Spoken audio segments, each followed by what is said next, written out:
جی جی. اور انٹرنیشنل سطح پر ہماری جو فیڈریشن ہے اسے فیزا کہا جاتا ہے. جتنی بھی عالمی فیڈریشنز ہیں وہ فرینچ ایبریویشن سے شروع ہوتی ہیں. تو فیڈریشن فیزا مین فیڈریشن انٹرنیشنل ڈیتھ سوسائٹیز ڈی ایورن، اوکے. انگلش میں اسے کہتے ہیں انٹرنیشنل روئنگ فیڈریشن.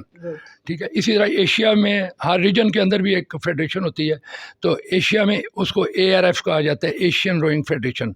تو جو ورلڈ چیمپئن شپس ہوتے ہیں یا ورلڈ کپس ہوتے ہیں، وہ چاہے انڈور روئنگ کے ہوں، واٹر روئنگ کے ہوں، بیچ سپرنٹ ہو، وہ ہماری فیزا کراتی ہے international rowing federation.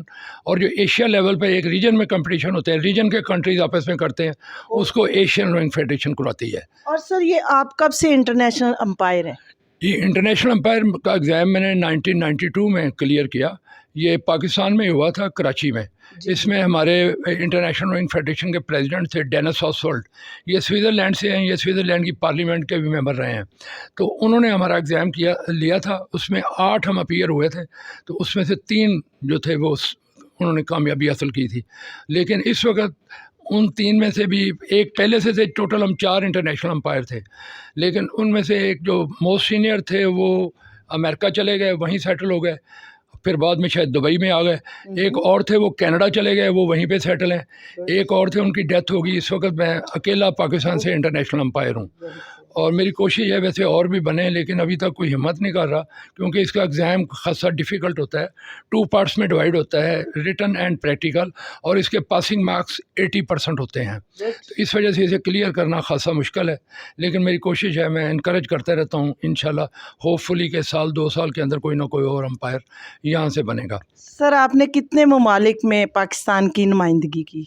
As player تو میں ایک آدھ ملک میں گیا ہوں. جاپان میں نے 1991 میں برونز میڈل لیا تھا پاکستان ٹیم کو ریپرزینٹ کرتے ہوئے. لیکن ویری نیکسٹ ایئر 1992 میں انٹرنیشنل امپائر بن گیا. تو تب سے میں مور دین 30 کنٹریز میں پاکستان کو ریپرزینٹ کر چکا ہوں. یا ریسنٹلی جاپان میں ٹوکیو اولمپکس میں بھی میں نے پاکستان کی نمائندگی کی ہے. اور ابھی فیزو گیمز ہو رہی ہیں. فیزو مینس federation international sports universities, world universities games, یہ چائنا میں ہوں گی. تو اس میں مجھے نامزد کیا گیا ہے. اس میں بھی جاؤں گا، اور ایک آدھ ایشیا کے کنٹری میں بھی کمپٹیشن ہوگا. اس میں انشاءاللہ پاکستان کو ریپرزینٹ کروں گا. سر اس کھیل کی ترقی کی اقدامات کے لیے آپ کیا کیا تجویز بیان کر سکتے ہیں؟ دیکھیے، پاکستان میں کھیلوں کا معیار بہت پست ہے. اس کی بنیادی وجہ فیسلٹیز کی کمی ہے اور ٹرینڈ کوچز کی کمی ہے. لیکن یہ ایسی چیزیں ہیں جو اگر میرے جیسا بندہ کسی سیٹ پہ ہو تو اس کو ود ان فیو ڈیز یا ود ان فیو ویکس اس کے لیے ایک پلان بنا سکتا ہے. میرا اپنا پرسنل ویو یہ ہے کہ گورنمنٹ کو کھیلوں کے لیے ایک پیسہ بھی خرچ کرنے کی ضرورت نہیں ہے. پاکستان میں جتنی بڑی بڑی انڈسٹریز ہیں جو یعنی کھربوں کا کاروبار کر رہی ہیں، 10-15 سپورٹس اگر گورنمنٹ ان کے ذمہ لگا دے اور ان کو کہے کہ گراس روٹ لیول سے لے کے آپ نے انٹرنیشنل لیول تک ان سپورٹس کو آگے لے کے جانا ہے، اور ان کو ٹیکس میں کچھ چھوٹ دے دے یا فیسلٹیز دے دے، تو پاکستان بھی دنیا میں بہت زیادہ میڈلز لے سکتا ہے. ایون ہم نے یہ بیر سر سمانی کے عالم میں ہماری کھیل میں ایشیا کے اندر گولڈ میڈل بھی ہیں، سلور میڈل بھی ہیں، برونز میڈل بھی ہیں، اور ہماری ایز پاکستان ٹیم کی اولمپک کے اندر بھی پارٹیسپیشن ہے. تو اسی طرح یہ تمام کھیلوں کے اندر گورنمنٹ کی صرف ایک پالیسی ہونی چاہیے. لیکن یہ انڈیویجول کے لیے ایسی پالیسی بنانا یا انڈسٹریز جن کا میں ذکر کر رہا ہوں ان کا اس کو اوبے کرنا بہت مشکل ہے. یہ گورنمنٹ کے آرڈر کے تحت ہی ایسا ہو سکتا ہے. گورنمنٹ بے شک ایک پیسہ خرچ نہ کرے، لیکن اس قسم کا پلان اگر گورنمنٹ بنائے تو سکسیسفل ہو سکتا ہے. اب ہماری یہ کھیل ہے، اس کے لیے بیسیکلی ایک لیک کی ضرورت ہے. اب چائنا ہے تو وہاں اس وقت کوئی 25 سے زیادہ لیکس ہیں. پاکستان میں جو کمپٹیشن ہمارا جو ہے 2 کلومیٹر میں ہوتا ہے، 2000 میٹر کی ریس ہوتی ہے. تو پاکستان میں صرف ایک جگہ میں اویلیبل ہے جہاں پاکستان ٹیم ٹریننگ کرتی ہے، دیٹ از راول لیک، اسلام آباد. تو باقی جگہ پہ اتنا لمبا ٹریک ہی نہیں ہے، کیونکہ اس میں جب ریس ہوتی ہے تو ایٹ اے ٹائم 6 بوٹس جو ہیں وہ رو کرتی ہیں، چلتی ہیں.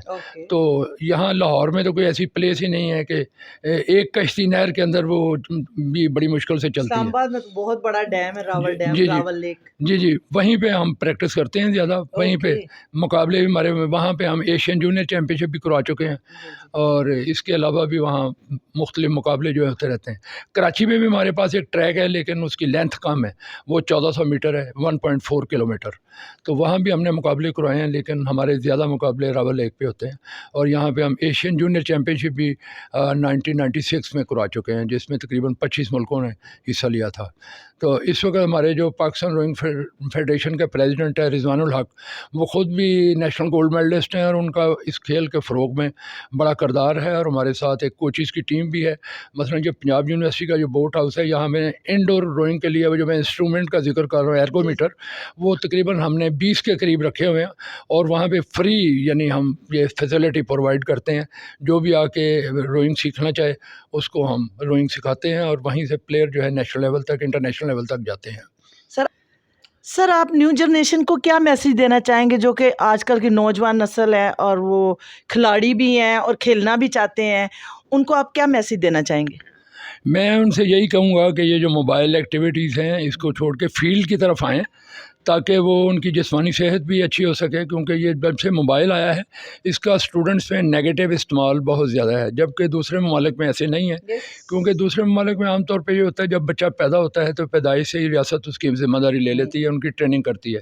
پاکستان میں اللہ کے لیے ایسے حالات نہیں ہیں, تو اس وجہ سے یہاں پہ پراپر ڈائٹ بھی بچوں کو نہیں ملتی.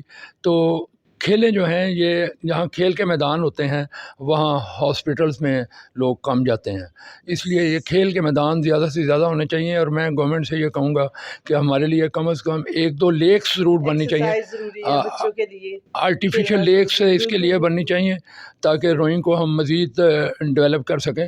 اور بچے جو ہیں, یہ نرسری ہوتی ہے ایک اسکولنگ, یہ اسکول لیول سے اسپورٹس جو ہیں سٹارٹ ہوتی ہیں. جب سے پاکستان میں اسکول لیول پہ اسپورٹس کم ہوئی ہیں تب سے کھیلوں کا معیار کافی گر گیا ہے. تو ہم اس تھینک یو آپ کا بہت شکریہ. اینڈ پہ ہم بولیں گے پاکستان زندہ باد.